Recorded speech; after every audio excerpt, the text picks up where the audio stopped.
ময়দা নিয়েছি, ময়দার মধ্যে দিয়ে দেবো নুন, সাদা তেল দিয়ে ভালোভাবে ময়ান দিতে হবে।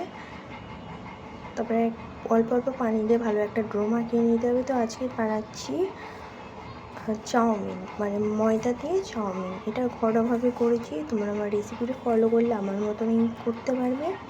তো চলো ঝটপট সবজিগুলো কেটে নিই। তো এখানে আমি আমার পছন্দ মতন সবজি নিয়েছি, ক্যাপসিকাম, গাজর, আলু, পেঁয়াজ এবং কাঁচা লঙ্কা। কাঁচা লঙ্কার পরিমাণটা আমি কম দিয়েছি, তোমরা চাইলে কম বেশিও দিতে পারো। 2টা ডিম, ভালোভাবে সবগুলোকে লেচি কেটে নেব।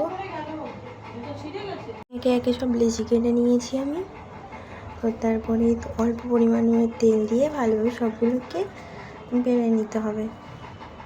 তারপরে একটা কড়া বসিয়ে কড়ার মধ্যে পানি, অল্প পরিমাণে সাদা তেল দিয়ে বেলা রুটিগুলো আমি এক এক করে দিয়ে দেবো। তো সবগুলো সেদ্ধ হওয়ার পরেই আমি সব সরু সরু করে কেটে নেব।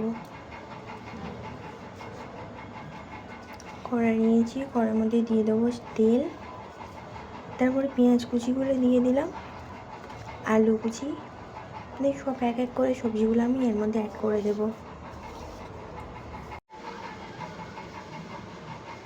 কিছুক্ষণ নাড়ার পরে দিয়ে দেবো নুন, ঝালের গুঁড়ো, হলুদ গুঁড়ো, ধনে গুঁড়ো, কাশ্মীরি লঙ্কা গুঁড়ো, সয়া